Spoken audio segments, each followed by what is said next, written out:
उम्मीद पर दुनिया कायम है। ये अल्फाज तो आपने ना बहुत बार सुने होंगे कि भाई उम्मीद है तो मुमकिन है।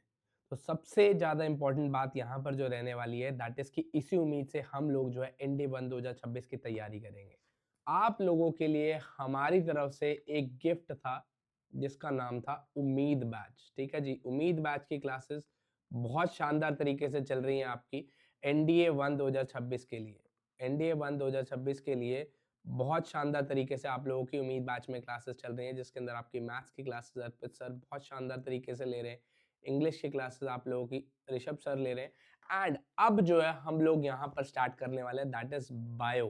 ठीक है जी, बायो के आप लोगों के लिए आज पहला लेक्चर है एंड आई अश्योर यू कि आज की क्लास ना आप लोगों को मैं ऐसे पढ़ाऊंगा आज से पहले आपने बायो ऐसे पढ़ी नहीं होगी। ठीक है जी, आज जो हम टॉपिक कवर करने वाले हैं that is fundamental unit of life, जिसको हम सेल कह रहे हैं topic, that is CELL cell, battery वाला सेल नहीं।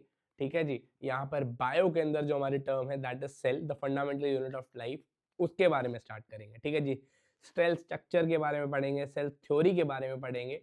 ठीक है जी, सेल की जो डिफरेंट शेप्स हैं उसके बारे में पढ़ेंगे, क्या क्या चीजें हम लोग कवर करने वाले हैं उसके बारे में जान लेते हैं।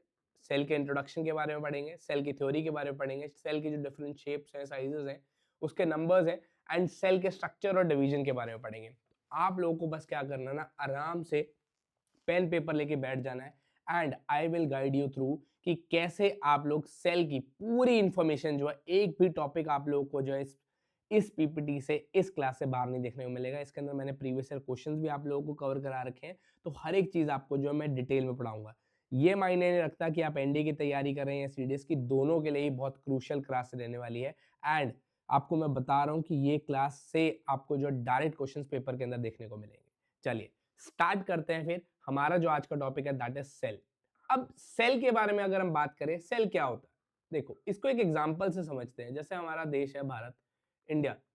इंडिया के अंदर बहुत सारे हजारों लाखों करोड़ों की तादाद में लोग हैं। ये सारे लोग मिलकर हमारे देश को बना रहे हैं, हमारे देश को बनाते हैं। वैसे ही बहुत सारे हमारी ह्यूमन बॉडी जो है, हमारी जो ह्यूमन बॉडी है, इसके अंदर कई हजारों लाखों करोड़ों सेल है। ठीक है जी, इन हजारों करोड़ों सेल से मिलकर हमारी ह्यूमन बॉडी बनती है। ठीक है जी, अब एक ना केमिस्ट्री में आपने टर्म सुनी होगी एटम।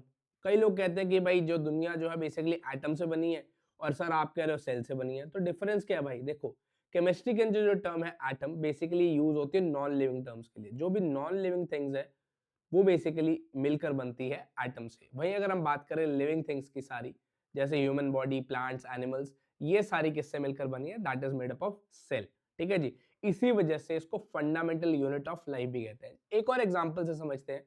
जैसे अब आप अपना घर बना रहे हो, ठीक है जी, आप घर जो है बेसिकली बनाते हो ईंट ईंट जोड़कर, बेसिकली है जो हर एक खून पसीने की कमाई से बनता है। माँ बाप जो घर बनाता है एक खून कमी पसीने की कमाई से बनाता है। ठीक है जी, ईंट ईंट जोड़कर बेसिकली एक घर बनता है। वैसे ही एक सेल सेल जोड़ जोड़ कर बेसिकली एक ह्यूमन बॉडी बनती है। ठीक है जी, वैसे ही एक सेल जोड़ जोड़कर हजारों लाखों सेल मिलकर जो एक ह्यूमन बॉडी को बनाते हैं। अब सेल से क्या बनता है? सेल से बनते हैं टिश्यूज, टिश्यू से बनते हैं ऑर्गन्स, ऑर्गन से बनते हैं organ system, and organ system से बनता है ऑर्गेनिज्म। ठीक है जी, ये पूरी हायरार्की है। अब अगर हम बात करें, सेल को बिल्डिंग ब्लॉक्स भी कहा जाता है। क्या कहा जाता है? Building blocks. मैंने अभी एग्जांपल दिया ना आपको घर का। ठीक है जी, बिल्डिंग ब्लॉक्स मतलब ब्रिक बाय ब्रिक मिलकर जो बेसिकली है जो सेल सारे इकट्ठे होकर टिश्यूज को बनाते हैं, टिश्यूज ऑर्गन्स को बनाते हैं, ऑर्गन्स ऑर्गन सिस्टम को बनाते हैं, एंड लास्ट में वो ऑर्गेनिजम्स को फ्रेम करते हैं। ठीक है जी, अब यहाँ पर एक टेंडेंसी क्या है, सेल के पास ना अपने आप को रेप्लिकेट करने की भी टेंडेंसी है। मतलब एक सेल से बहुत सारे सेल्स बन सकते हैं। ठीक है जी, क्लियर है बात? अगर हम बात करें कि सेल की डिस्कवरी किसने करी, ठीक है जी, अब देखो सेल जो है ना सबसे पहले डिस्कवर किया था रॉबर्ट हुक ने। कब? 1965 के अंदर। 1965 के अंदर रॉबर्ट हुक ने डिस्कवर किया था सेल को। अब जब इन्होंने क्या किया, एक इन्होंने पेड़ लिया, पेड़ की जो तनी होती है ना, ब्रांच होती है, उसको लिया, उसको काटा, एंड उसको भाई एनालाइज किया। उसके अंदर से देखा कि dot dot dot dot dot dot structure था। अब उसको जो एनालाइज किया, उसको जो परखा इन्होंने, तो वहां पर से डिस्कवरी करी इन्होंने सेल से। बट कहा जाता है कि भाई रॉबर्ट हुक ने जो पहला सेल डिस्कवर किया था it was a dead cell. ठीक है जी, क्या था वो? Dead cell. तो डेड डेड सेल की डिस्कवरी करी थी इन्होंने।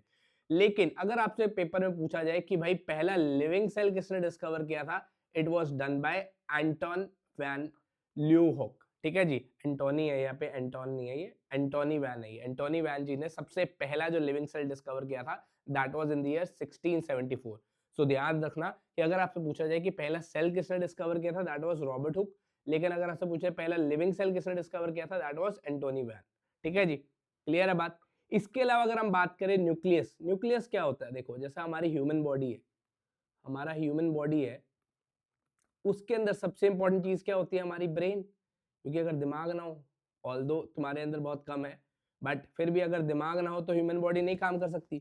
वैसे ही जो हमारा सेल होता है, सेल के अंदर जो सबसे बढ़िया और सबसे इंपॉर्टेंट चीज होती है दैट इज न्यूक्लियस। ठीक है जी, न्यूक्लियस क्या होता है, ब्रेन ऑफ द सेल होता है भाई। सेल का जो ब्रेन होता है उसको हम कहते हैं न्यूक्लियस। तो न्यूक्लियस की डिस्कवरी किसने करी थी, दैट वाज रॉबर्ट ब्राउन। इन्होंने 1831 के अंदर जो है सेल की डिस्कवरी करी थी। क्लियर बात, न्यूक्लियस की डिस्कवरी करी थी। ओके क्लियर है। अगर आपसे पूछा जाए प्रोटोप्लाज्म, ठीक है जी, प्रोटोप्लाज्म की किसने डिस्कवर करी थी, डिस्कवरी किसने करी थी प्रोटोप्लाज्म की, दैट इज पुरकिंजे 1839 के अंदर। ठीक है जी, 1839 के अंदर प्रोटोप्लाज्म की जो डिस्कवरी किसने करी थी दैट इज पुरकिंजे। अब प्रोटोप्लाज्म क्या है, ये लिविंग पार्ट होता है सेल का। ठीक है जी, लिविंग पार्ट जो होता है सेल का वो क्या होता है, दैट इज प्रोटोप्लाज्म। अब क्या है पूरा, मैं आपको डायग्राम के थ्रू भी समझाऊंगा, स्टोरी फॉर्मेट में समझाऊंगा, टिके रहना, सुनते रहना भाई। अब आगे देखो, अब सेल की अगर मैं थ्योरी की बात करूं, सेल थ्योरी की बात करूं, देखो क्या है ना, अब ये तीन भाई थे, तीनों ही तो भाई थे। ठीक है जी, तीन भाई एज एन रियलिस्टिक में भाई नहीं थे, रियल में भाई नहीं थे, ये तीन थ्री मस्केटियर्स कह लो इनको, अमर अकबर एंथनी कह लो। इन्होंने क्या किया ना, थ्री बैक बेंचर्स थे तीनों। इन्होंने बेसिकली सेल की थ्योरी दी। सेल की थ्योरी क्या दी भाई, सबसे पहले अगर हम बात करें शेल्डन की, शेल्डन ने क्या किया कि भाई सारे प्लांट्स जो है ना, सारे प्लांट्स जो है they are made up of cell, सारे प्लांट्स जो है वो सेल से बने हुए। फिर श्वेन ने क्या बोला, श्वेन ने बोला कि भाई सारे एनिमल्स जो है ना, सारे एनिमल्स जो है ये भी जो है basically they are made up of cell. अब इसके ऊपर जैसे अंग्रेजी में कहावत है ना, चेरी ऑन द केक, कि भाई केक इन दोनों ने बनाया, इसके ऊपर चेरी लगा दी रुडोल्फ ने। रुडोल्फ ने क्या बोला कि हाँ भाई ये दोनों सही कह रहे हैं, बिल्कुल सही कह रहे हैं। जैसे क्लास के अंदर क्या होता है, बैक बेंचर क्या करता है, क्लास के अंदर बैक बेंचर क्या होता है, जब उसको उठाया जाता है कि भाई क्वेश्चन पूछा था, टीचर पूछते हैं कि भाई इस सवाल का जवाब दो, तो जो अगर किसी ने फ्रंट बेंच वाले ने वो आंसर बता रखा होता है पहले, तो बैक बेंचर कहता है हाँ सर सही कह रहा है, वो सही कह रहा है, ये सही कह रहा है, मैं भी यही कहना चाहता हूँ। तो ये बात तो इसने बोल दी रोडोल्फ ने कि भाई ये दोनों ने तो सही बोली कि भाई प्लांट ऑफ द सेल जो है बेसिकली, प्लांट्स जो सारे सेल से मिलकर बने हैं, एनिमल्स के अंदर भी है जो सारे एनिमल्स जो है वो सेल से बने हैं। इसके अलावा रोडोल्फ ने क्या बोला, इसने बोला कि भाई सेल के पास इतनी पावर है कि वो अपने आप को डिवाइड कर सकता है। सेल के पास ये पावर होती है कि वो अपने आप को डिवाइड कर सकता है और बहुत सारे सेल बना सकता है। It can make more sales.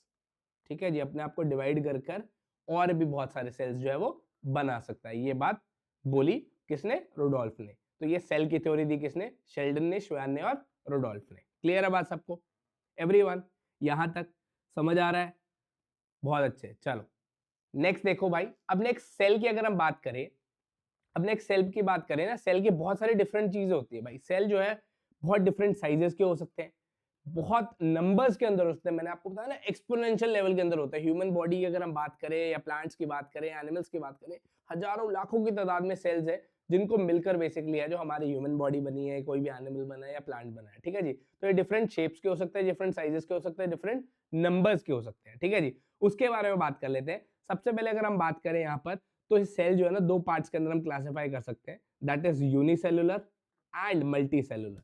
Unicellular का क्या मतलब होता है, अगर हम इसको मैथमेटिकल टर्म में भी समझे तो that is it is made up of single cell, single cell से बना हुआ है भाई। ठीक है जी, एग्जाम्पल क्या हो गया इसका, इसका एग्जाम्पल हो गया बैक्टीरिया, पैरामीशियम, ठीक है जी, प्रोटोजुआ, इसके अलावा प्रोटोजुआ। ये बेसिकली क्या है, these are the examples of unicellular. ठीक है जी, यूनिसेलुलर का मतलब होता है कि they are made up of single cell, एक सिंगल सेल से मिलकर ये बने हैं। इसके एग्जांपल हो गए बैक्टीरिया जो है सिंगल सेल से बना है, पैरामीशियम भी एंड प्रोटोजुआ भी। वहीं अगर हम बात करें दूसरी तरफ, तो दैट इज दूसरी कैटेगरी की बात करें, that is multi cellular. Multi cellular का मतलब ही समझ आ रहा है आपको कि भाई एक से ज्यादा सेल जो है रिक्वायर्ड होते हैं in order to make this multicellular. अगर हम इसकी बात करें कि भाई एक से ज्यादा मोर देन सिंगल सेल जो है यहाँ पे रिक्वायर्ड होता है इसको बनाने में। जैसे इसका एग्जांपल क्या है भाई, जैसे अगर हम बात करें ह्यूमन की, हजारों लाखों करोड़ों की है जो सेल्स की रिक्वायरमेंट होती है in order to make these cells, human body की, एनिमल्स की एंड प्लांट्स की, ठीक है जी। तो ये क्या हो गए, दीज आर मल्टी सेलुलर, ठीक है जी। नेक्स्ट अगर हम बात करें अब डिफरेंट शेप्स की, अब ये डिफरेंट शेप्स मैंने आपको बताया कि भाई इनका साइज अलग हो सकता है, इनका शेप अलग हो सकता है, इनके नंबर अलग हो सकते हैं। जैसे अब डिफरेंट शेप की बात करें, सबसे पहले ये पकड़ लेते हैं नर्व सेल्स की अगर हम बात करें, तो नर्व सेल क्या है, ये बेसिकली एक स्पाइनल कॉर्ड दिख रही है आपको, हमारी जो स्पाइनल कॉर्ड्स होती है ना, ये जो हमारी स्पाइनल कॉर्ड्स होती हैं और जो हमारे ब्रेन्स होते हैं, उसके अंदर बेसिकली क्या होती है, ये नर्व सेल्स होते हैं, ठीक है जी। जो हमारी स्पाइनल कॉर्ड होगी, ठीक है, कमर के पीछे की जो हड्डी नीचे हिप्स तक जा रही होती है हमारी, वो क्या है, स्पाइनल कॉर्ड है। तो स्पाइनल कॉर्ड के अंदर क्या है, ये आपको दिख रहा होगा, ये दीज आर नर्व सेल्स, ठीक है जी। हमारी स्पाइनल कॉर्ड किससे मिलकर बनी है, दैट इज नर्व सेल। और दिमाग के अंदर भी जो हमारी सेल्स है, ये कौन सी है, नर्व सेल्स है, ठीक है जी। अब इसकी आप शेप देख सकते हो, इसकी शेप कौन सी है भाई, that is branch and elongated. ये डिफरेंट से आपको शेप दिख रही है जादू टाइप की, ठीक है जी। तो ये शेप क्या है, ये डिफरेंट शेप के हो सकते हैं, ब्रांच्ड एंड इलोंगेटेड जो बेसिकली इसकी शेप है। वहीं अगर हम बात करें दैट इज ये ओवियम, ओवियम बेसिकली इसकी जो शेप है दैट इज स्फेरिकल। ये बेसिकली क्या है, एक फीमेल रिप्रोडक्टिव सिस्टम, एक फीमेल रिप्रोडक्टिव सेल है, ठीक है जी। क्या है, एक फीमेल रिप्रोडक्टिव सेल है, ठीक है जी। ये फीमेल्स की रिप्रोडक्टिव सेल है एंड इसकी शेप जो है दैट इज स्फेरिकल या फिर इसको राउंड भी कह सकते हैं, ठीक है जी। वहीं अगर हम बात करें बोन सेल की, बोन सेल की अगर हम बात करें, इसकी शेप क्या है, that is spindle, spindle shape है इसकी, क्या है, स्पिंडल शेप है, ठीक है जी। तो ऐसे डिफरेंट डिफरेंट शेप्स की ये हो सकते हैं।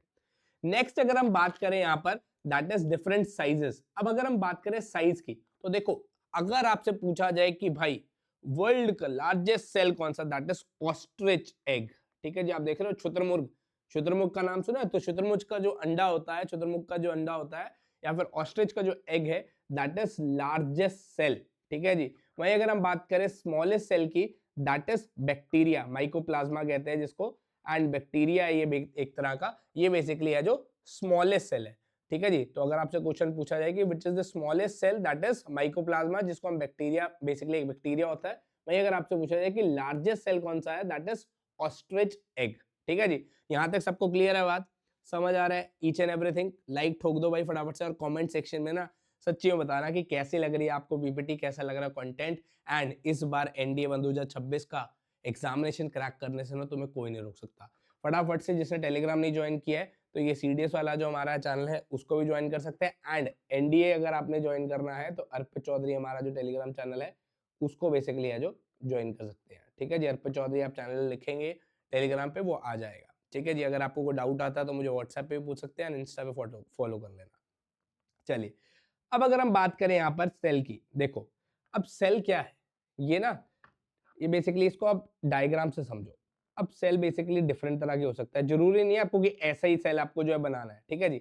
जरूरी नहीं है ऐसा ही बनाना है, ठीक है जी। ये एनिमल सेल है, ये प्लांट सेल है, जरूरी नहीं है आपको कि इसी के थ्रू समझना है। मैं आपको इजी फॉर्मेट में समझाता हूँ, ठीक है जी। आपको मैं एक इजी फॉर्मेट में समझाता हूँ सेल के स्ट्रक्चर के। सेल किसी भी शेप का, मैंने आपको बताया अभी, किसी भी शेप का हो सकता है, किसी भी साइज का हो सकता है, ठीक है जी।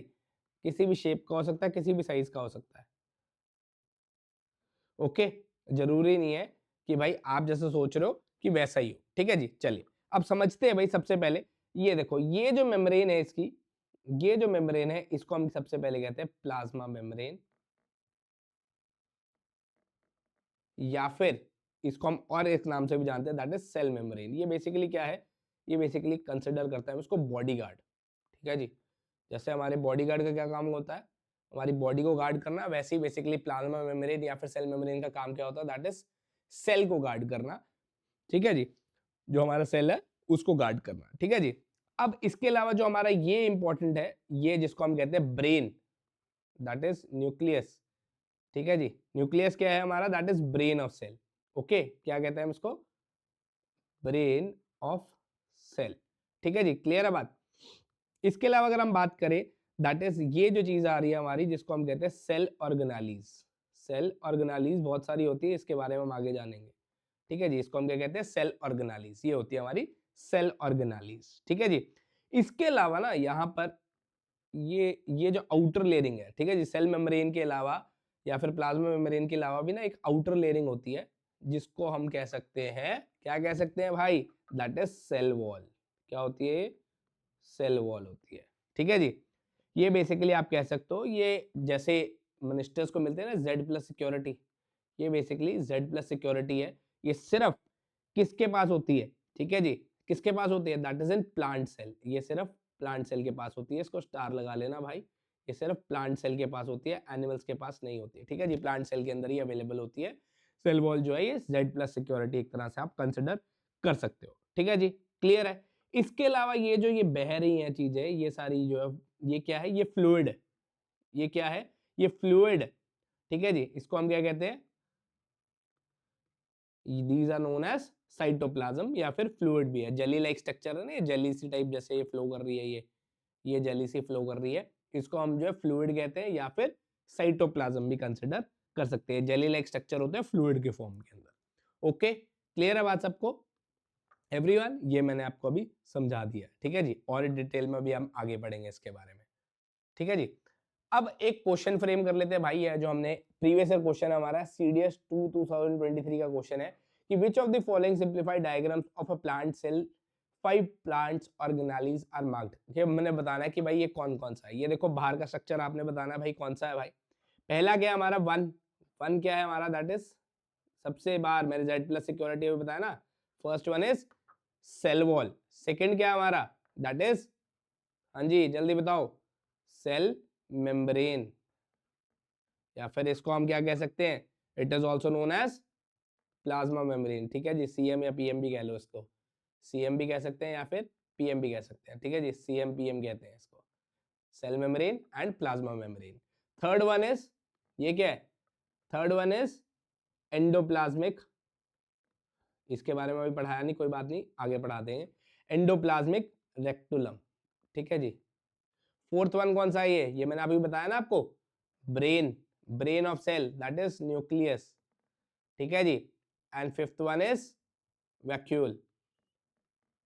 सो ये भी आगे मैं अभी पढ़ाऊंगा आपको। ठीक है जी, सो यहां तक आपको क्या समझ आ गया। So what is the correct option, the correct option is C option. ठीक है जी, याद रखना कि first one is cell wall, second is cell membrane, third is endoplasmic reticulum, fourth is reticulum sorry nucleus, and fifth one is vacuole. ठीक है जी, clear है बात सबको।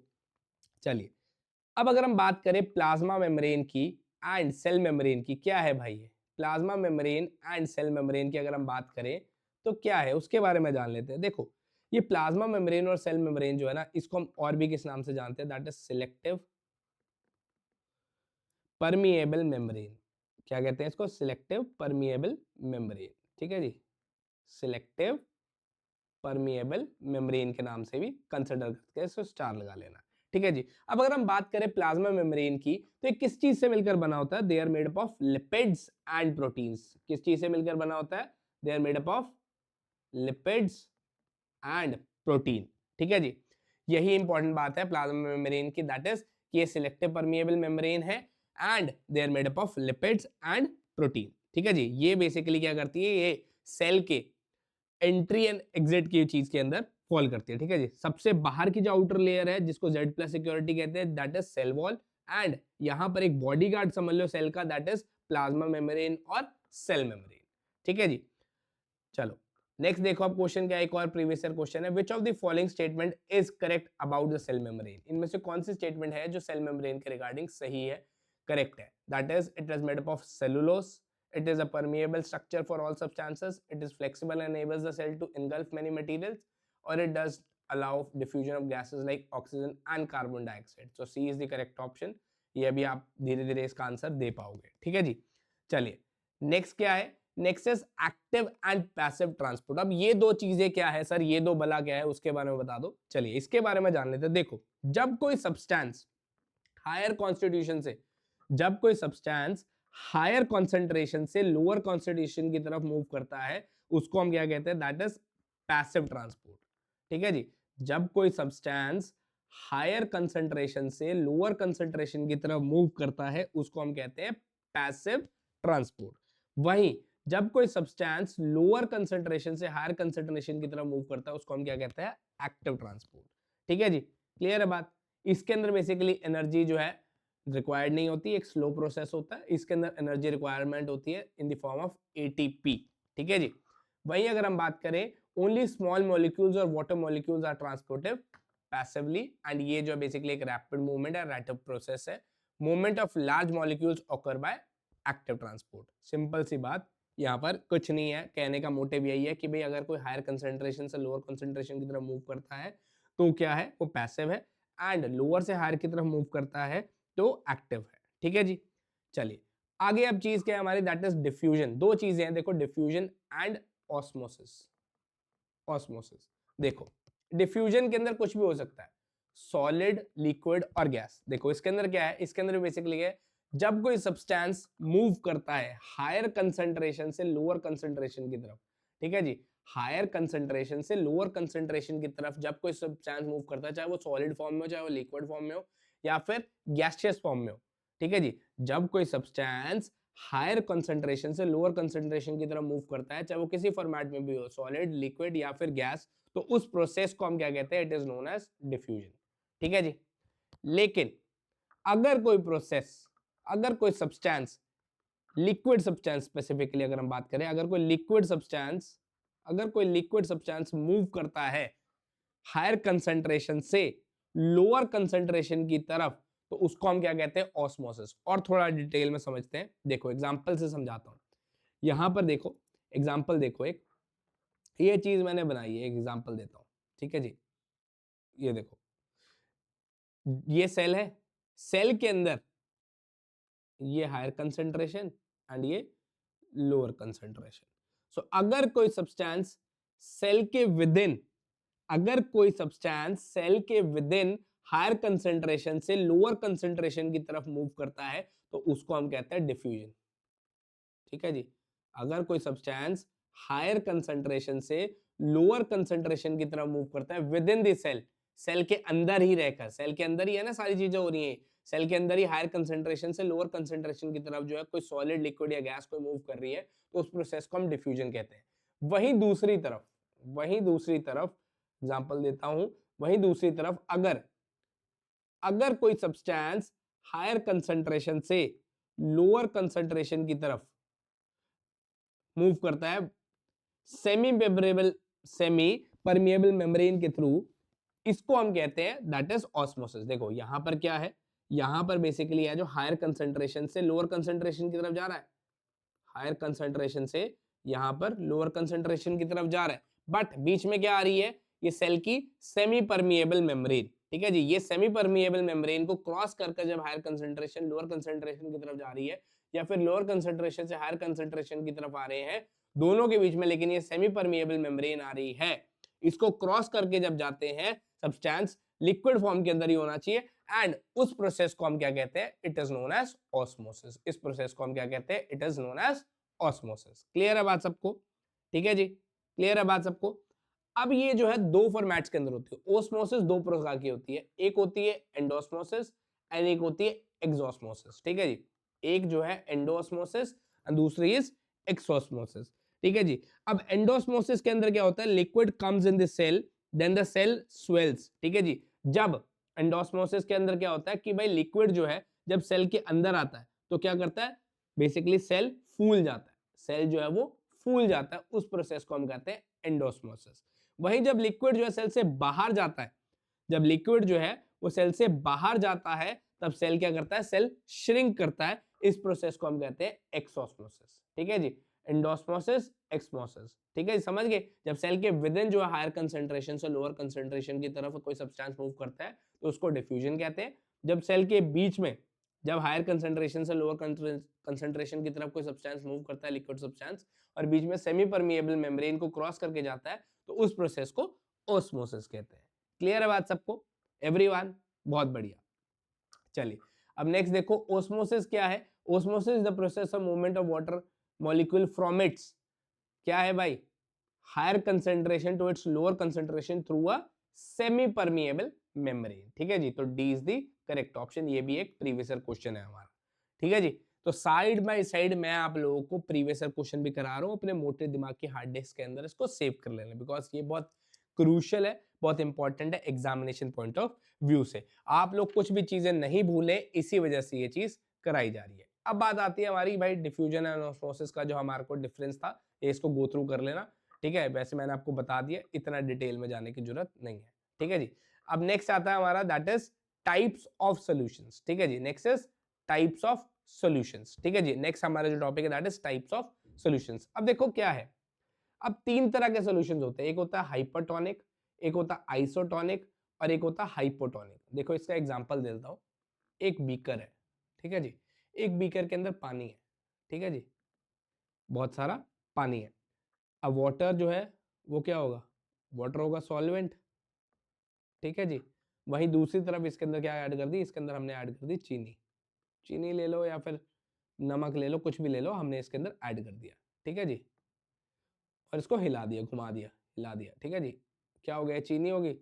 अब चीनी क्या हो गई हमारी, चीनी होगी हमारी सोल्यूट। चीनी क्या होगी, सोल्यूट होगी ना हमारी। पानी हो गया हमारा सॉल्वेंट और चीनी होगी हमारी सोल्यूट। देखो जब शुगर हमने ऐड किया तो यहां पर, जब यहां पर शुगर ऐड किया पानी के अंदर एंड साथ में बीच में हमने एक सेल डाल दिया, सपोज करो पानी के अंदर हमने चीनी ऐड कर दी, ठीक है जी। एंड उसके बाद हमने एक सेल बीच में डाल दिया। जब सेल हाइपोटोनिक, हाइपोटोनिक, ये जो हमारा हाइपोटोनिक है, हाइपोटोनिक सॉल्यूशन के अंदर हमने सेल डाला तो यहां पर सेल क्या करेगा, सेल करेगा स्वेल, ठीक है जी। हाइपोटोनिक सॉल्यूशन के अंदर अगर हमने सेल को डाला तो सेल जो है वो स्वेल करेगा, ठीक है जी। वहीं अगर हम बात करें हाइपरटोनिक के अंदर अगर हमने डाला सेल को तो सेल क्या करेगा, सेल करेगा श्रिंक। वहीं अगर आइसोटोनिक सॉल्यूशन के अंदर डाला तो that would it would remain normal, ठीक है जी। समझ गए बात। पानी के अंदर हमने सोल्यूट मिक्स कर दिया और बीच में सेल डाल दिया, ठीक है जी।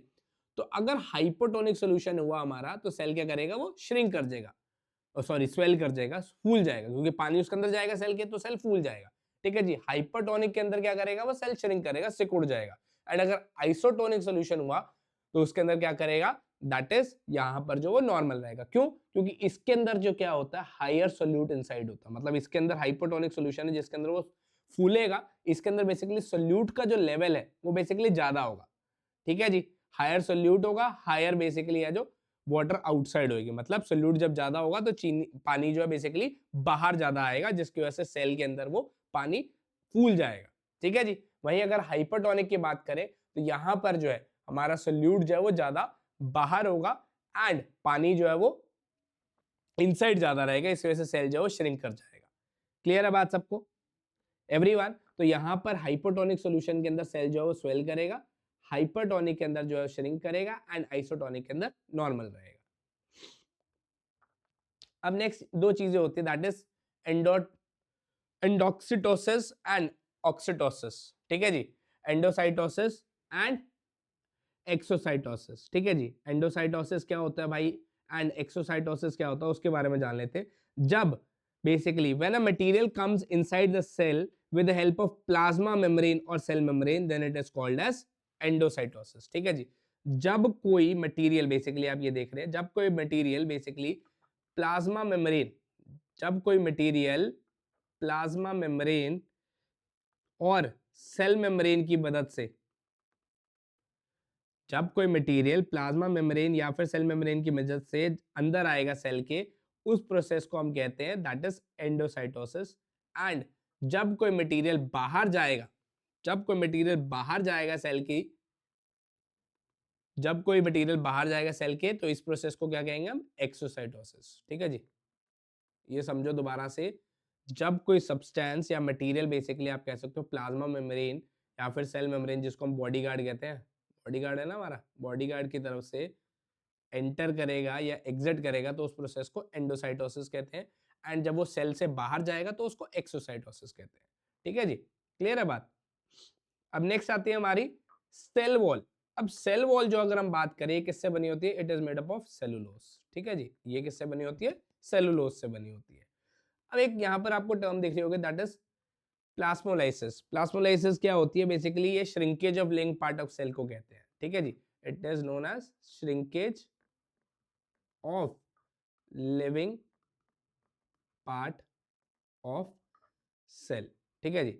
जैसे एग्जांपल देते हैं कि अगर कोई लिविंग सेल या प्लांट सेल को हाइपरटोनिक, ठीक है जी, हाइपरटोनिक जिसके अंदर बेसिकली मैंने आपको बताया ना, इसके अंदर मैंने आपको बताया था ये सेल जो है वो स्वेल कर जाता है, फूल जाता है। तो हाइपरटोनिक सोल्यूशन के अंदर अगर किसी लिविंग सेल को, एग्जांपल देके बता रहा हूं कि अगर किसी लिविंग सेल को या फिर प्लांट सेल को हाइपरटोनिक सोल्यूशन के अंदर डाल दिया तो क्या होगा भाई?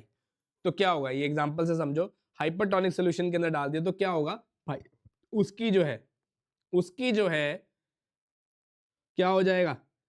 हमारा न्यूक्लियस भी श्रिंक हो जाएगा, उसकी जो है सेल मेम्ब्रेन भी है जो, वो भी श्रिंक हो जाएगी,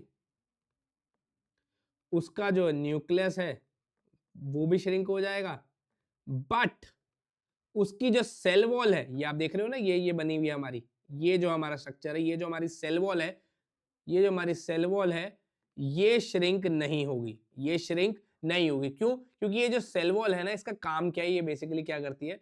ये रिजिड बनाती है सेल को, स्ट्रॉन्ग बनाती है उसको, ठीक है जी। एक सेंस ऑफ रिजिडिटी, एक सेंस ऑफ स्ट्रॉन्गनेस देती है, ठीक है जी। अब ये जो सेल वॉल है, ये कहाँ कहाँ पे प्रेजेंट है? ये जो सेल वॉल है, ये प्रेजेंट होता है हमारा प्लांट्स के अंदर, फंगाई के अंदर एंड बैक्टीरिया के अंदर, ठीक है जी। ये तीनों के अंदर प्रेजेंट होती है। और ये किस लिए यूज होती है? इट इज यूज ताकि वो जो है वो प्लांट्स को स्ट्रॉन्ग बना सके, रिजिड बना सके, ठीक है जी। क्योंकि एनिमल्स के अंदर जो है वो तो मूव कर सकते हैं, ये मूव नहीं कर पाते, ठीक है जी। क्लियर है बात सबको? अब बात कर लेते हैं फंक्शंस ऑफ सेल वॉल की। सेल वॉल के फंक्शंस क्या होते हैं? देखो, सेल वॉल जो है बेसिकली क्या करती है? सेल वॉल क्या करती है? ये जो सेल वॉल हमारी बनी हुई है, ये बेसिकली क्या करती है? ये सेल वॉल बेसिकली आप कह सकते हो, जो हमारा प्लांट है, जो हमारे प्लांट्स है, ये जो हमारा बैक्टीरिया है और जो हमारे फंगाई है, इसकी जो इसको जो है बर्स्ट करने से प्रिवेंट करती है, ठीक है जी। हाइपरटोनिक सॉल्यूशन के अंदर जब इसके अंदर पानी भर जाता है तो उसको जो है बेसिकली बर्स्ट करने से प्रिवेंट करती है हमारी सेल वॉल, ठीक है जी। इसके अलावा अगर हम बात करें प्लांट्स के अंदर जो हमारी प्रेजेंट होती है, दैट इज सेलुलोज। जो प्लांट जो है उसके अंदर क्या होता है? That is they are made up of cellulose. Plants के अंदर जो सेल वॉल होती है वो सेलुलोज से बनी होती है। वहीं अगर हम बैक्टीरिया की बात करें तो दैट इज पेप्टिडो ग्लाइकन से बनी होती है। वहीं अगर फंगाई की बात करें तो चिटिन से बेसिकली है जो हमारी बनी होती है, ठीक है जी। क्लियर है बात सबको? एवरीवन, यहां तक सारे टॉपिक क्लियर है सबको? Each and every one of you, किसी को कोई टॉपिक में डाउट हो यहां तक तो बताइए फटाफट से, फिर हम आगे करते हैं, ठीक है। चलिए आगे करें हम कंटिन्यू। नेक्स्ट हमारा जो चीज आती है दैट इज, एक यहाँ पर क्वेश्चन है जो आपको सॉल्व करना है, पहले फटाफट से आंसर करो इसका। दैट इज, क्या क्वेश्चन है? देखो फटाफट से स्क्रीन पे देखो। Which one of the following structures और components is not always present in living cells? इनमें से कौन सा स्ट्रक्चर है जो बेसिकली लिविंग सेल्स के अंदर अवेलेबल नहीं है? फटाफट से बता दो जरा क्या आंसर है इसका। लिविंग सेल्स के अंदर क्या नहीं होता? Plasma membrane, cytoplasm, genetic material और सेल वॉल। अभी मैंने क्या बताया आपको? That is cell wall. Cell wall is the correct option. Cell wall is not present in cells. कौन से में? बैक्टीरिया के अंदर होता है सेल वॉल, अभी बताया। प्लांट्स के अंदर भी होता है, फंगाई के अंदर भी होता है। किसके अंदर नहीं होता? दैट इज ह्यूमंस के अंदर जो है सेल वॉल नहीं होती। क्लियर है बात सबको? एवरीवन, चलो अब आगे देखो। अब आपके दिमाग में एक डाउट आ रहा होगा कि सर ये जो सेल वॉल है, एक क्वेश्चन हो रहा है भाई, cell wall is absent in which of the following organism? इनमें से किसके अंदर जो है सेल वॉल्स नहीं होते? दैट इज टेप वॉर्म के अंदर जो है नहीं होते। याद रखना, प्रीवियस ईयर क्वेश्चन है, सीडीएस 2 2023 के अंदर आया हुआ है, ठीक है। जो सेम क्वेश्चंस आपको भी देखने को मिल सकते हैं एनडीए के अंदर भी एंड सीडीएस के अंदर भी। देखो अब यहाँ पर तुम्हारे दिमाग में एक डाउट आ रहा होगा, सर कि सेल वॉल्स जो है वो बेसिकली प्लांट्स के अंदर ही क्यों है, एनिमल्स के अंदर क्यों नहीं है? एनिमल्स के अंदर क्यों नहीं है, प्लांट्स के अंदर ही है, एनिमल्स के अंदर ऐसा क्यों नहीं है? देखो प्लांट्स के अंदर इसलिए है क्योंकि प्लांट्स जो है यहाँ पर मूव नहीं कर सकते, ठीक है जी। तो उनको जो है रिजिड बनाने के लिए, उनको स्ट्रॉन्ग बनाने के लिए है जो सेल वॉल, उनको है जो प्रोटेक्शन प्रोवाइड करती है, ठीक है जी। क्लियर है बात सबको?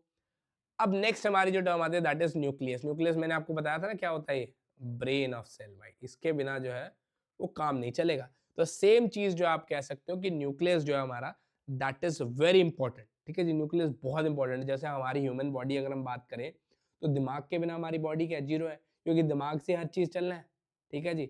हमारे सारे ऑर्गन्स जो काम कहाँ से करेंगे? दिमाग से करेंगे। वैसे ही बेसिकली अगर हम बात करें न्यूक्लियस जो है वो एक सेल का दिमाग कंसिडर करते हैं। देखो अब ये जो है, अब डायग्राम से समझो, ये जो हमारी है ये जो हमारी लेयर है दैट इज न्यूक्लियर मेम्ब्रेन, ठीक है जी, इसको हम क्या कहते हैं, दैट इज न्यूक्लियर मेम्ब्रेन, ठीक है जी। इसके अलावा ये जो आप ये देख रहे हो ना घुमाने वाले घूम घूम घूम से ये जो हमारे फ्लूइड फ्लो कर रही है ये घूमने वाली सारे धागे से, ये क्या है, दैट इज डीएनए, ठीक है जी। डीएनए क्या है, डीऑक्सी राइबोन्यूक्लिक एसिड, नाम सुना होगा ना आपने डीएनए का, तो बहुत बार सुना होगा कि भाई डीएनए टेस्ट करा ले, अपना चेक कर ले कि अगर कोई पेरेंट्स जैसे सपोज करो कि कोई कहता है कि ये मेरा बाप नहीं है, ये मेरा बच्चा नहीं है, या फिर अब डिस्प्यूट होते हैं बच्चों से रिलेटेड या फादर से रिलेटेड या प्रॉपर्टी से रिलेटेड, वहां पर चेक कराना पड़ता है, डीएनए टेस्ट करा लो कि भाई ये है कि नहीं। तो वो चीजें कैसे चेक होती है, डीएनए के थ्रू, उसी को हम डीएनए कहते हैं, that is deoxy ribonucleic acid, ठीक है जी। सो अगर हम बात करें DNA he basically, DNA and chromosomes दोनों मिलकर बेसिकली है जो डिसाइड करते हैं फीचर्स। जैसे अगर हम फीचर्स की बात करें, आंखों की बात करें, नोज की बात करें, हेयर की बात करें, जो कहते हैं ना कि भाई इसके कान, नाक, आंख जो है वो सब बेसिकली है जो अपने फादर पे गए हैं, तो उसका फादर का डीएनए है जो वो ज्यादा स्ट्रॉन्ग है as compare to her mother, ठीक है जी। तो यहाँ पर किसी बच्चे की आंख बेसिकली ब्राउन है या फिर ग्रे है या ब्लैक है, बेसिकली उसके डीएनए के ऊपर निर्भर करता है, ठीक है जी। सो अगर हम बात करें, ये जो टर्म है यहाँ पे दिख रहा होगा क्रोमैटिन, ठीक है जी। क्रोमैटिन क्या है बेसिकली, देखो डीएनए जब रैंडमली डिस्ट्रीब्यूट होता है ना, डीएनए जो है वो रैंडमली डिस्ट्रीब्यूट होता है, डीएनए जब रैंडमली डिस्ट्रीब्यूट होता है मतलब कुछ कहीं यहाँ पर डीएनए बह रहा है, कभी यहाँ पर बह रहा है, कहीं यहाँ पे बह रहा है, कहीं यहाँ पे बह रहा है, तो कोइंसाइड नहीं कर रहे, कोलाइड नहीं कर रहे, तो डीएनए जब रैंडमली डिस्ट्रीब्यूट होता है तो उसको क्रोमैटिन कहते हैं, ठीक है जी। वही जब डीएनए बेसिकली है जो एक कॉइल्स टाइप स्ट्रक्चर जो बेसिकली बना रहा होता है, ये बेसिकली है एक कॉइल्स टाइप स्ट्रक्चर जो है वो बना रहा होता है, डिवाइड होकर बेसिकली कोलाइड करता है, यानी कॉइल लाइक स्ट्रक्चर बना रहा होता है, उसको हम क्या कहते हैं, these are known as chromosomes, ठीक है जी। जब डीएनए, ये जो डीएनए हमारा है ये बेसिकली अलग अलग फ्लो नहीं कर रहा होता है, कोलाइड करते हैं आपस में, ये बेसिकली देख रहे हो ना कोलाइड हो गए, एंड एक कॉइल स्ट्राइक स्ट्रक्चर जो है बेसिकली फ्रेम किया इन्होंने, इसको हम क्रोमोसोम्स कहते हैं। क्लियर है बात सबको, बहुत बढ़िया। चलो आगे देखो, अब देखो मैंने आपको बताया ना, ये देखो ये आंख का रंग जो है बेसिकली कईयों का ग्रे है, कईयों का ब्राउन है, किसी का ग्रीन है, किसी का ब्लू है, किसी का लाइट ब्लू है, किसी का डार्क ब्राउन है। तो ये सब चीजें बेसिकली है जो डिपेंड करती है किस पे, क्रोमोसोम्स पे, क्रोमोसोम्स पे एंड डीएनए पे, ठीक है जी। ये दोनों चीजें बेसिकली है जो मिलकर डिसाइड करती हैं किसी भी फीचर को, ठीक है जी। एक ह्यूमन बॉडी जो हमारी, ये बेसिकली है जो कि उसकी नाक किस पे गई है, उसके बाल कितने अच्छे हैं, उसकी आंखें कितनी अच्छी है, उसके कान कितने अच्छे हैं, सब बेसिकली है जो डिसाइड करते हैं क्रोमोसोम्स एंड डीएनए, ठीक है जी। क्योंकि भी फीचर्स कितने अच्छे हैं, कितने शार्प है, गोरा है, चिट्टा है, सब कुछ बेसिकली है जो ये चीजें डिटरमाइन करती है, ठीक है जी। अब नेक्स्ट आता है सेल। अब देखो सेल की अगर हम ओरिजिन और सेलुलर स्ट्रक्चर की बात करें, सेल्स को हम दो पार्ट्स के अंदर बाइफरकेट कर सकते हैं, that is prokaryotic cell and second one is eukaryotic cell, ठीक है जी। प्रोकैरियोटिक साइज अगर हम सेल की बात करें, इनका साइज जो है ना जनरली स्मॉल होता है, ठीक है जी। इसके अंदर बेसिकली जो न्यूक्लियर होता है वो वेल डिफाइंड नहीं होता है, इसको हम न्यूक्लियोइड की फॉर्म में कहते हैं, ठीक है जी। प्रोकैरियोटिक सेल जो होता है इसका साइज स्मॉल होता है, छोटा प्रकार, इसका छोटा होता है साइज, ठीक है जी।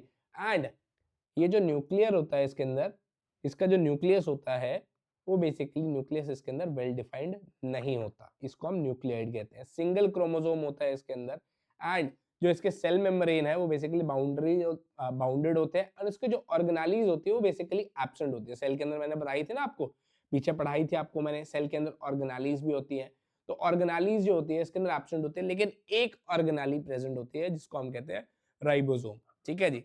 अभी आप ये देख रहे हो, ये बैक्टीरिया है बेसिकली, ये इसका राइबोसोम हो गया, अंदर का जो ये स्ट्रक्चर है इसके dot dot dot dot dot dot dot जो राइबोसोम हो गए, ये इसकी जो टेल है इसको हम फ्रिगेला कहते हैं, एंड इसके साइड में ये जो निकल रही है इसको हम जो है क्या कहते हैं, it is known as cell wall. मैंने पढ़ाया ना आपको, सेल वॉल प्रेजेंट होती है प्लांट्स के अंदर एंड हमारी बैक्टीरिया के अंदर और फंगाई के अंदर, ये सेल वॉल है इसकी, ठीक है जी। तो इसके एक एक्सेप्शन होती है दैट इज राइबोसोम, ठीक है जी। वही अगर हम बात करें यूकैरियोटिक सेल की, यूकैरियोटिक सेल के अंदर जो साइज होता है जनरली बेसिकली है जो लार्ज होता है, एंड इसका जो न्यूक्लियस होता है वो वेल डिफाइंड होता है, जिसको हम न्यूक्लियर मेम्ब्रेन के नाम से भी जानते हैं। इसके अंदर एक से ज्यादा क्रोमोसोम्स होते हैं, और जो सेल जो होता है वो वेल डिफाइंड मेम्ब्रेन के थ्रू प्रेजेंट होता है, एंड जो इसकी ऑर्गेनालीज होती है वो बेसिकली प्रेजेंट होती है, दिखती है, ठीक है जी। क्लियर है बात सबको, एवरीवन।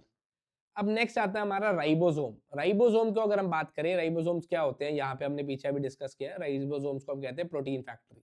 ठीक है जी, प्रोटीन फैक्ट्री। जैसे अब तुम जिम जाते हो, प्रोटीन की रिक्वायरमेंट होती है ना, तो बेसिकली सेल के अंदर जो प्रोटीन फैक्ट्री होती है दैट इज राइबोसोम। ठीक है जी, इसके अंदर बेसिकली है जो कोई मेम्ब्रेन नहीं होता, नो मेम्ब्रेन। ठीक है, राइबोसोम्स जो होते हैं इसके अंदर कोई मेम्ब्रेन नहीं होता, there are no membranes in that. ठीक है जी, नो मेम्ब्रेन। इसके अलावा ये बेसिकली है जो प्रोटीन के सिंथेसिस के अंदर हेल्प करते हैं, they help in protein synthesis.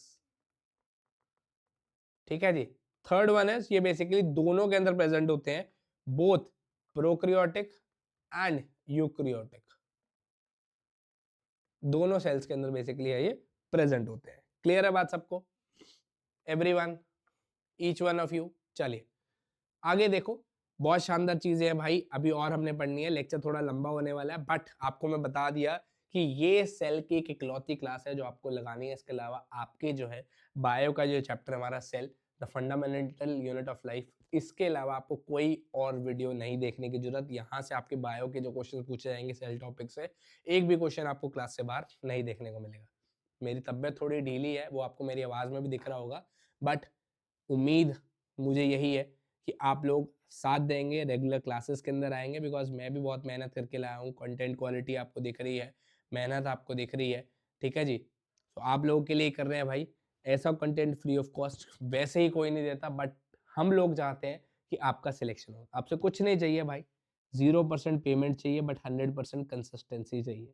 यही मेरा एक मेन मोटो है, यही आपसे उम्मीद है कि आप रेगुलर क्लासेस के अंदर आएंगे एंड आपको पीडीएफ जो है वो टेलीग्राम ग्रुप पे मिलेगी। ठीक है जी, चलिए अब नेक्स्ट इज, यहाँ पर ना आपको एक एग्जांपल से समझाऊंगा मैं। यूकैरियोटिक्स की अगर हम बात करें, प्लांट सेल और एनिमल सेल की, तो देखो इसके अंदर ना समझने का अब यहाँ से बहुत चीजें डिफरेंट होने वाली। साइटोप्लाज्म मैंने आपको बताया था ना, फ्लूइड जेली लाइक स्ट्रक्चर है, उसको हम जो है साइटोप्लाज्म कहते हैं। अब ये जो सेल की ऑर्गेनालीज क्या है, इसके बारे में भी हमने पढ़ना है। सेल की जो ऑर्गेनालीज है इसके अंदर बहुत सारी चीजें होती है, जैसे nucleus, endoplasmic reticulum, Golgi apparatus, lysosomes, structure. ठीक है जी, अब इसको क्या है ना, एक बहुत अच्छी स्टोरी से समझेंगे हम। देखो अब इसको बहुत अच्छी स्टोरी से समझेंगे। देखो ध्यान से देखना जरा, बहुत ध्यान से देखना, बहुत इंपॉर्टेंट है, बहुत ध्यान से देखना। चलो ध्यान से देखो जरा। अब सपोज करो, अब सपोज करो कि भाई एक फैक्ट्री है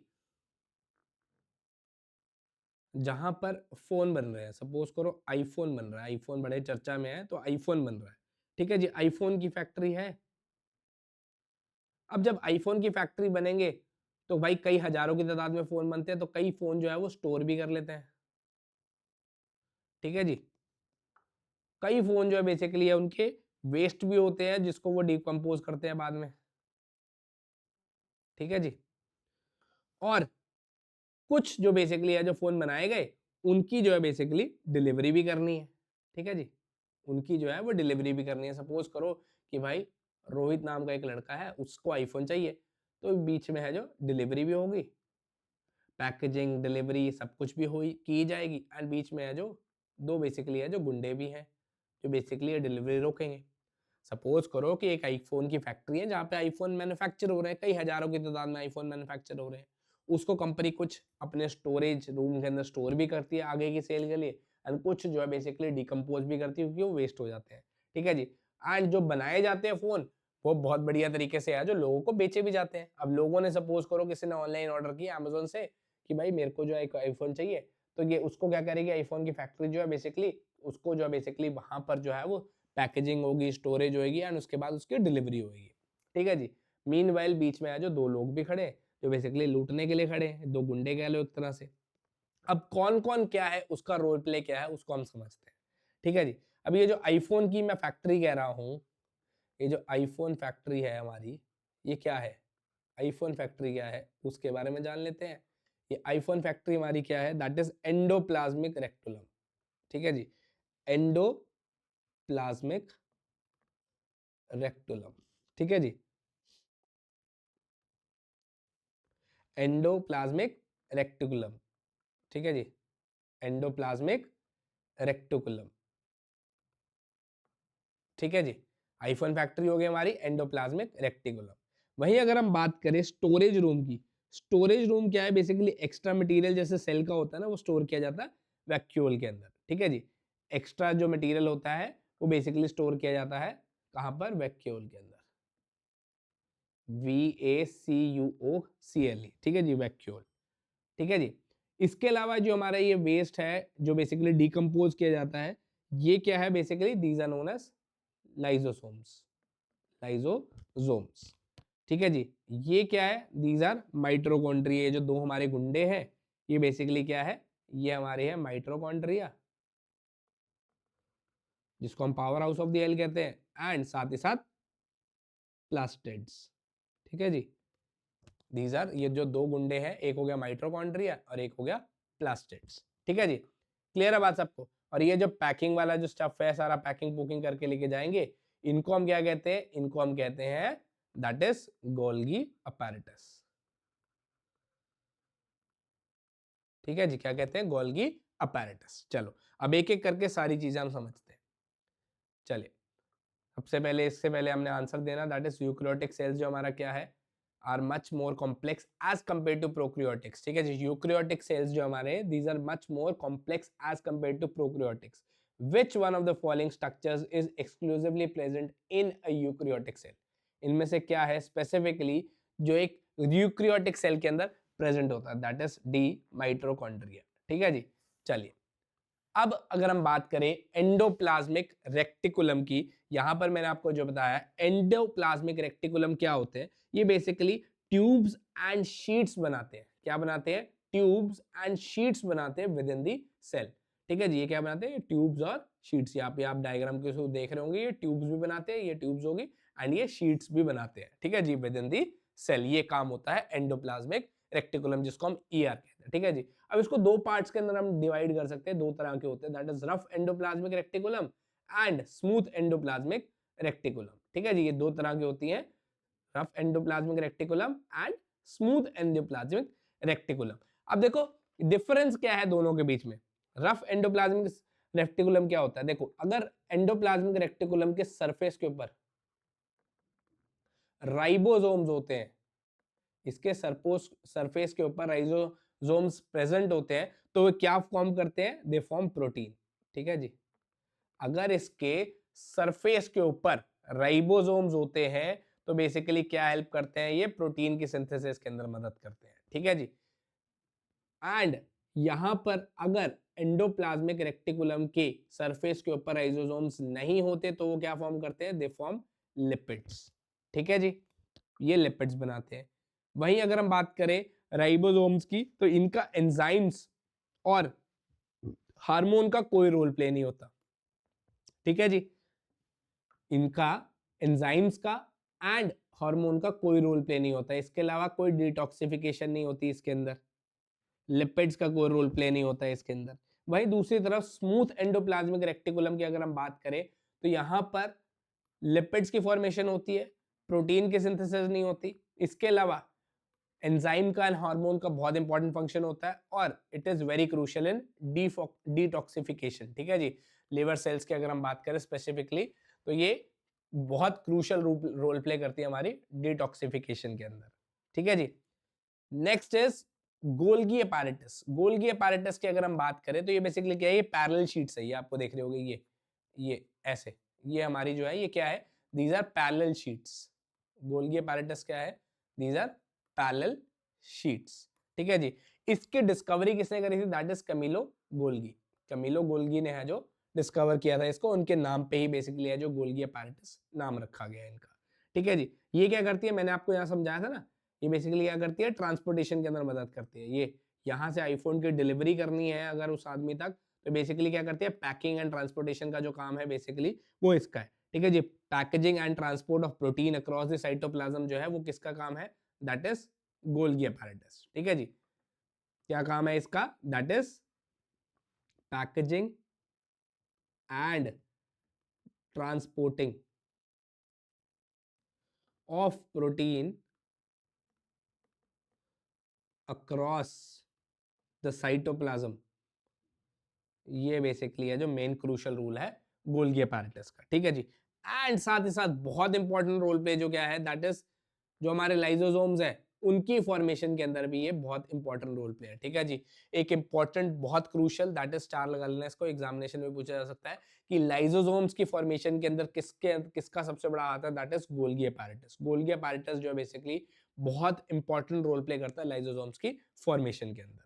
ठीक है जी, अब लाइसोसोम्स क्या होते हैं, बेसिकली जो वेस्ट मटेरियल होता है सेल के अंदर, जो वेस्ट मटेरियल होता है सेल के अंदर, उसको डिकम्पोज किया जाता है एक डाइजेस्टिव एंजाइम के द्वारा, जिसको हम लाइसोसोम कहते हैं। ठीक है जी, सेल के अंदर, ये जो सेल है हमारा, सेल के अंदर जो वेस्ट मटेरियल होता है, सेल के अंदर जो वेस्ट मटेरियल होता है, उसको एक डाइजेस्टिव एंजाइम, एक डाइजेस्टिव एंजाइम के द्वारा डिकम्पोज किया जाता है, जिसको हम क्या कहते हैं, दैट इज लाइसोसोम्स। यहां पे मैंने अभी एक डायग्राम के थ्रू स्टोरी के अंदर बताया था ना कि भाई जो वेस्ट मटेरियल होता है, जैसा एक आईफोन फैक्ट्री के अंदर उसको जो डिकम्पोज किया जाता है, वैसे ही बेसिकली लाइसोसोम सेल के अंदर जो डिकम्पोज किया जाता है मटेरियल बाय डाइजेस्टिव एंजाइम, उसको हम जो है लाइसोसोम्स कहते हैं। क्लियर है बात सबको, एवरीवन? इसको हम और एक नाम से भी जानते हैं, दैट इज सुसाइड बैग्स। ठीक है जी, इनको हम और किस नाम से भी जानते हैं, दैट इज सुसाइड बैग्स। अब इसको सुसाइड बैग्स के नाम से क्यों जानते हैं भाई, देखो इसको एक एग्जांपल से बताता हूं। अब सपोज करो कि सेल के अंदर ना बहुत सारी इंप्योरिटी आ गई है। अब सेल के अंदर बहुत सारी इंप्योरिटीज आ गई हैं, जिसको बेसिकली हटाना बहुत मुश्किल हो रहा, तो क्या करेगा लाइसोसोम, क्या करेगा लाइसोसोम, क्या करेगा, पूरे सेल के ऊपर, पूरे सेल के ऊपर जो है डाइजेस्टिव एंजाइम थ्रो कर देगा। डाइजेस्टिव एंजाइम जो है पूरे सेल के ऊपर थ्रो कर देगा, जिससे जो है पूरा जो सेल है हमारा, पूरा जो सेल है वो बर्स्ट हो जाएगा या फिर बर्न हो जाएगा, जिसकी वजह से हमारे जो ये लाइसोसोम्स है, इनको क्या कहा जाता है, that is suicide bags. Clear है बात सबको, एवरीवन? चलिए नेक्स्ट आता है वैक्यूल्स। वैक्यूल्स जो है इनको क्या कहते हैं, स्टोरेज, स्टोरेज सैक्स। ठीक है जी, इसको क्या कहते हैं, स्टोरेज सैक्स। जैसे मैंने अभी आपको वही पूरी थ्योरी ना मैंने आपको उसी के थ्रू समझा दी, डायग्राम के थ्रू। ये स्टोरेज होते हैं ना, बहुत सारे आईफोन्स को स्टोर किए जाते हैं, तो कहाँ स्टोर करते हैं, दैट इज वैक्यूल। ठीक है जी, वैसे ही सेल के अंदर जो बहुत सारी चीजें होती हैं जो स्टोर करने का काम करती है, that is done by vacuoles. ठीक है जी, जो एक्स्ट्रा मटेरियल होता है, जो एक्स्ट्रा मटेरियल होता है सेल के अंदर, एक्स्ट्रा मटेरियल होता है सेल के अंदर, वो कहाँ स्टोर किया जाता है, that is stored in vacuole. ठीक है जी, कहां पर, इन वैक्यूल। ठीक है जी, अब इसकी जो आउटर लेयर होती है, इसकी जो आउटर लेयर है, ये आपको जो लेयर दिख रही है, ये बाहर की जो लेयर है, इसको हम क्या कहते हैं, it is known as tonoplast. It is known as tonoplast. ठीक है जी, जो आउटर लेयर है, ये आउटर मेम्ब्रेन कह सकते हो ये वैक्यूल की, इसको हम जो है टोनोप्लास्ट कहते हैं। अब आप कह सकते हो पूरे प्लांट सेल के अंदर, पूरा जो हमारा प्लांट सेल है, उसका जो 80% ये सेल हो या फिर 90% जो है, वो किससे बना होता है, वो बेसिकली एक्वायर करता है ये वैक्यूल। ठीक है जी, ये जो प्लांट सेल है उसका 80-90% आप कह सकते हो वो एक्वायर करता है कौन, दैट इज दिस वैक्यूल। ठीक है जी, ये इसलिए किया जाता है क्योंकि वो जो है वो प्लांट सेल को बहुत रिजिड, स्ट्रॉन्ग और बहुत सारे एसेंशियल एलिमेंट्स या एसेंशियल सब्सटेंसेस है जो उसको स्टोर करता है। ठीक है जी, वो आप करें अमीनो एसिड, शुगर, प्रोटीन्स, ये सब कुछ बेसिकली है जो वो स्टोर करता है। ठीक है जी, और सारा all the waste of the plants goes out from the cell through a vacuole. सारा जो वेस्ट आप कह सकते हो प्लांट्स का जो सारा, प्लांट्स का जो सारा जो है वेस्ट है, बेसिकली कहां से निकलता है, थ्रू दिस वैक्यूल। ये वैक्यूल से ही बेसिकली है जो सारा वेस्ट जो है प्लांट्स का बाहर आता है। ठीक है जी, क्लियर है यहां तक एवरीवन?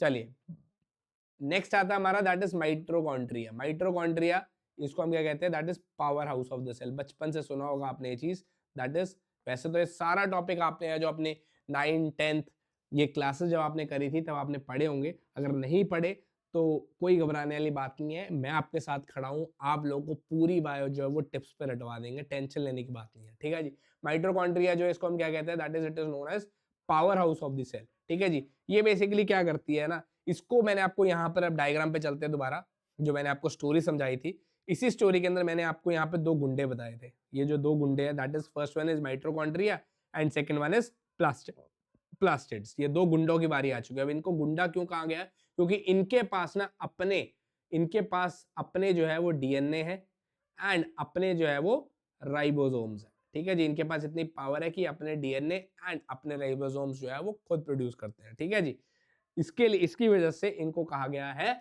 गुंडा। ठीक है जी, mitochondria is also known as power of the cell. ठीक है जी, पावर हाउस कहते हैं इसको सेल का। अब ये जो है एनर्जी बनाते हैं किस फॉर्म में? एटीपी की फॉर्म में। एटीपी की फॉर्म में ये एनर्जी को प्रोड्यूस करते हैं। एटीपी क्या होता है? Adenosine triphosphate. एटीपी जो है हमारा वो क्या है? ATP is known as adenosine triphosphate. ठीक है जी, एडिनोसिन ट्राइफॉस्फेट की फॉर्म में ये एनर्जी को प्रोड्यूस करते हैं। ठीक है जी, दैट इज माइटोकॉन्ड्रिया। नेक्स्ट हमारा आता है दैट इज प्लास्टिड्स। अब प्लास्टिड्स तीन तरह के होते हैं। ठीक है जी, प्लास्टिड्स बेसिकली आप कह सकते हो सिर्फ आपको जो देखने को मिलते हैं प्लास्टिड्स वो कहाँ देखने को मिलते हैं? प्लांट्स के अंदर देखने को मिलते हैं। सिर्फ प्लांट्स के अंदर प्लास्टिड्स होते हैं। तीन तरह के होते हैं, एक होता है क्लोरोप्लास्ट, एक होता है क्रोमोप्लास्ट और एक होता है ल्यूकोप्लास्ट। अब अगर हम बात करें क्रोमोप्लास्ट की, क्रोमोप्लास्ट क्या होता है? बेसिकली आप आपने जो बहुत सारे फ्लावर्स देखे होंगे, बहुत सारे फूल देखे, अलग अलग तरह के होंगे, अलग अलग तरह के फ्लावर होंगे। एक कोई पिंक होगा, कोई येलो होगा, कोई रेड होगा। अपार्ट फ्रॉम ग्रीन जितने भी सारे कलर के होते हैं वो किसकी वजह से होते हैं? क्रोमोप्लास्ट की वजह से होते हैं। ठीक है जी, वही अगर हम बात करें क्लोरोप्लास्ट की, क्लोरोप्लास्ट के अंदर जो है वो ग्रीन कलर आता है बिकॉज ऑफ क्लोरोफिल। ठीक है जी, क्लोरोफिल की वजह से ये ग्रीन कलर आता है and because of this chloroplast photosynthesis का जो प्रोसेस है वो होता है। ठीक है जी, ये क्लोरोप्लास्ट की वजह से क्या प्रोसेस होता है? हमारा फोटोसिंथेसिस, जिसकी वजह से हम बाद में जो आप देखते हैं सारा फोटोसिंथेसिस का प्रोसेस है ना, ऑक्सीजन रिलीज होती है जिसकी वजह से हम लोग जो है वो ऑक्सीजन लेते हैं। आज हम एक दूसरे से बात कर पा रहे हैं, that is because of this chloroplast. ठीक है जी, क्लोरोप्लास्ट का जो प्रोसेस है जिसके थ्रू फोटोसिंथेसिस का जो प्रोसेस है वो हैपन होता है, जिसकी वजह से फोटोसिंथेसिस का प्रोसेस होता है, ये है क्या? That is chloroplast. Okay, next one is leucoplast. Leucoplast के अंदर क्या होता है? ये बेसिकली कलरलेस होता है। इसके अंदर बेसिकली क्या क्या चीजें होती हैं? ये स्टोर करता है हमारा स्टार्च, ऑयल, प्रोटीन के ग्रैन्यूल्स, ये बेसिकली ये सारी चीजें हैं जो स्टोर करता है। क्लियर है बात सबको? एवरीवन, नेक्स्ट हमारा आता है दैट इज कुछ पॉइंट्स आपको याद रखना है। देखो डबल मेम्ब्रेन अगर हम बात करें कहाँ कहाँ पे होती है, that is nucleus, mitochondria and plastids के अंदर हमारे को डबल मेम्ब्रेन देखने को मिलती है। सिंगल मेम्ब्रेन की अगर हम बात करें तो vacuole, lysosomes, Golgi apparatus, endoplasmic reticulum, इन सारी चीजों के अंदर हमारे को जो है वो सिंगल मेम्ब्रेन देखने को मिलती है। और मेम्ब्रेनलेस कहाँ कहाँ पे है? राइबोसोम्स एंड सेंट्रियोल के अंदर हमारे को जो है मेम्ब्रेन ही नहीं देखने को मिलती।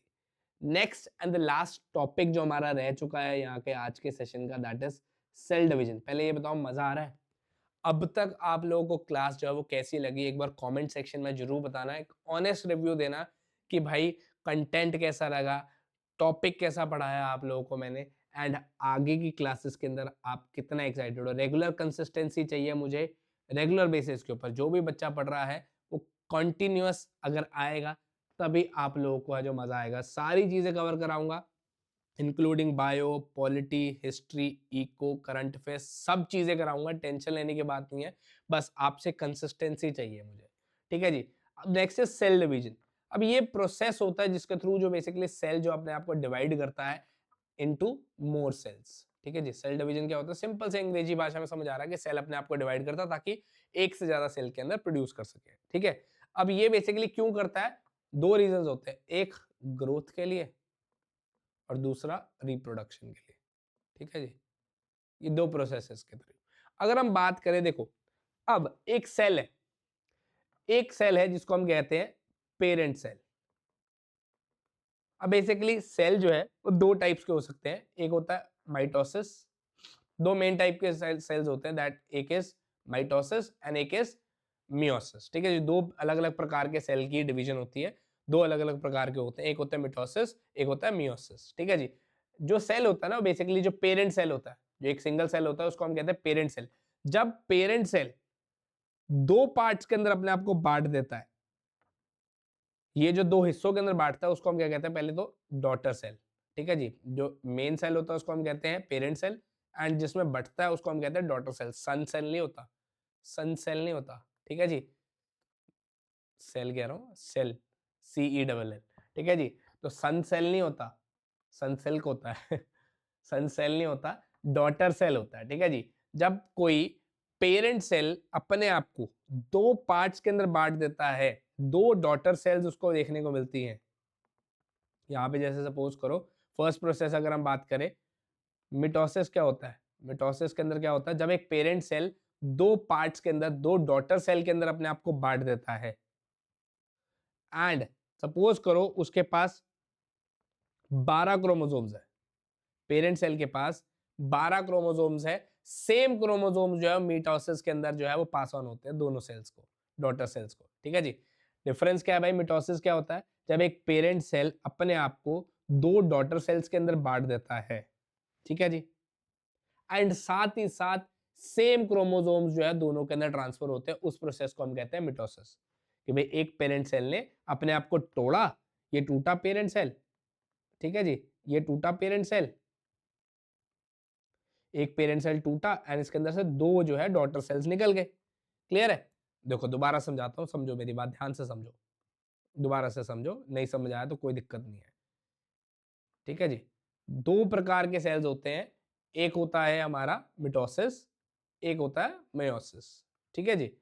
अब डिफरेंस क्या है भाई मिटोसिस और मियोसिस के अंदर? दोनों में डिफरेंस है, लिखो।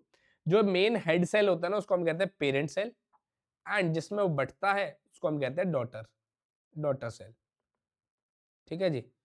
अब मिटोसिस क्या होता है? मिटोसिस देख लो, और मियोसिस क्या होता है उसको भी देख लो भाई, ठीक है जी। डिफरेंस क्या होता है?